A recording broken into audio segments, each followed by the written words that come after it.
Welcome guys. देखिए, दो questions हम लोग इस वीडियो में डिस्कस करेंगे। फर्स्ट जो क्वेश्चन है, एक व्यूअर है, उनका क्वेश्चन है कि मार्केट स्टक हो जाता है रेंज में, तो ये ऐसा होता क्यों है? देखिए, कोई भी स्टॉक अगर आप रेंज में ट्रैप हो गए, ठीक है, तो इसके पीछे जो रीज़न है वो दो चीज़ है। मैं वो आपको बताता हूँ। सबसे पहले तो देखिए, जो भी आप ट्रेड कर रहे हैं आपको ये डिफाइन करना होगा कि आपने जो भी ट्रेड एग्जीक्यूट किया है, क्या वो रेंज ट्रेडिंग है या फिर वो ट्रेंड ट्रेडिंग है। ठीक है, अगर आप पहले से डिफ्रेंशिएट आपने कर लिया है कि वो रेंज ट्रेडिंग है या फिर ट्रेंड ट्रेडिंग, तो आपके जो आंसर्स है वो काफ़ी इजी हो जाएंगे। ट्रेंड ट्रेडिंग जब होती है उसमें मैक्सिमम प्रॉफिट्स आप स्क्वीज आउट कर सकते हैं। रेंज ट्रेडिंग में थोड़ा कम, डिपेंड करता है कि रेंज कितना बड़ा है वो चीज़। और ये सारे ट्रेडर्स के लिए अलग अलग है। जो इंट्राडे करते हैं उनका एक उनके कुछ अलग पैरामीटर्स होते हैं। जो स्विंग ट्रेडर हैं, पोजिशनल है, सबके अलग अलग होते हैं। लेकिन जो बेसिक कंसेप्ट है कि रेंज ट्रेडिंग और ट्रेंड ट्रेडिंग, तो ट्रेंड ट्रेडिंग में प्रॉफिट्स थोड़े मैक्सिमम होते हैं। अब क्वेश्चन ये है कि आपने सेलेक्ट तो किया ट्रेंड ट्रेडिंग, लेकिन वो बन गया रेंज। यही है प्रॉब्लम। तो देखिए, इसके इस चीज़ का आंसर ये है कि कहीं ना कहीं स्टॉक सिलेक्शन में प्रॉब्लम है। ठीक है, स्टॉक सिलेक्शन में इसलिए, जैसे आप किसी भी ऑटो सेक्टर में काम कर रहे हैं, आपने जिस स्क्रिप्ट को सिलेक्ट किया उसके नेचर को आपने नहीं देखा। ठीक है, जैसे इसमें भी, जैसे आप ऑटो सेक्टर में अगर आप ट्रेड कर रहे हो, तो हाईली वोलेटाइल स्टॉक इसमें क्या है? M N M.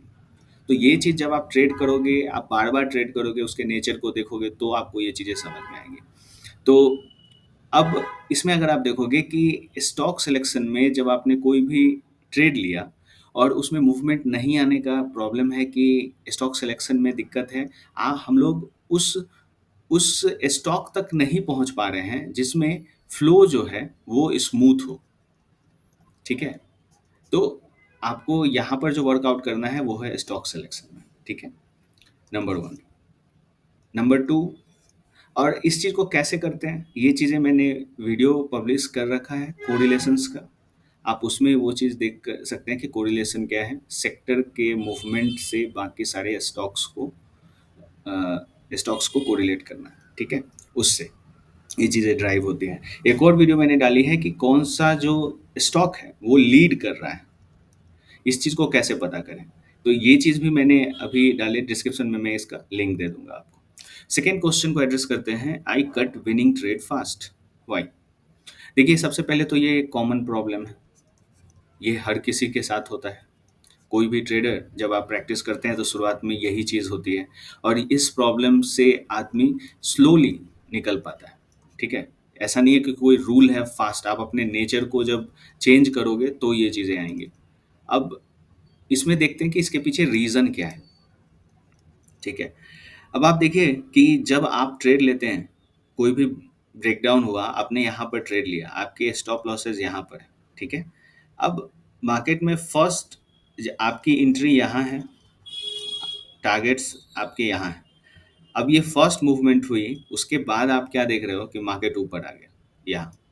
तो अब आपके माइंड में ये आता है कि यहाँ पर अगर 10 पॉइंट्स का एसएल है, मुझे तो 10 पॉइंट्स मिल रहा था, मैंने बुक नहीं किया, और उसके बाद यहाँ पर आके फिर से कंसोलिडेशन होता है, तो यहाँ पर एग्जिट हो जाते हैं हम लोग।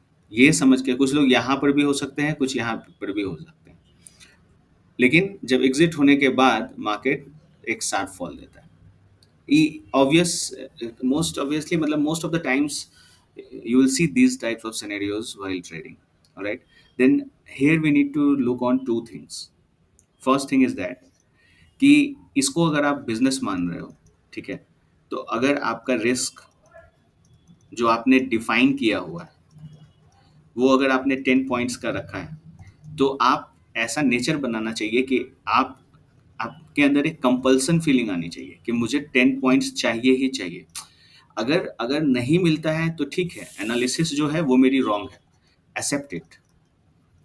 ठीक है, इसे एक्सेप्ट करना होगा कि हाँ, मेरी एनालिसिस रॉन्ग है, इसलिए ये चीज़ें हुई। Number one. ठीक है, सेकंड बात करते हैं कि ये जो मूवमेंट हुई, जो मार्केट ने एक पुल बैक दिया, इस पुल बैक को, इस पुल बैक में फियर था। ठीक है, राइट? तो इस चीज़ को कैसे दूर करें? देखिए, फ़ियर का मतलब है कि आपने जो इसकी एनालिसिस की, सपोज़ आपने इस चीज़ की एनालिसिस की और आपने 20 मिनट्स इसमें स्पेंड किए होंगे, ठीक है? तो उस 20 मिनट्स में आप उतने सारे सर्कमस्टांसेस को सोच नहीं पाए हो कि what can happen what can happen, ये चीज़ें आपने नहीं सोची है। इसलिए क्या है, कन्विक्शन जो है वो कम हो रहा है, कन्विक्शन कम हो रहा है।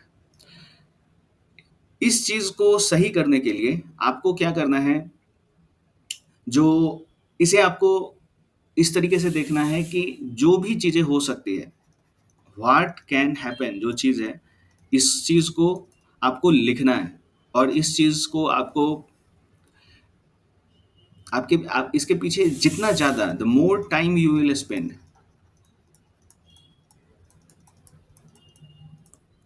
उतना ज़्यादा आपको फ़ायदा होने वाला है। मतलब आपने अगर इसको 30 मिनट्स आपने इसमें लगाया, देखिए समय वो डिपेंड करता है एक इंडिविजुअल की थिंकिंग कैपेसिटी कैसी है।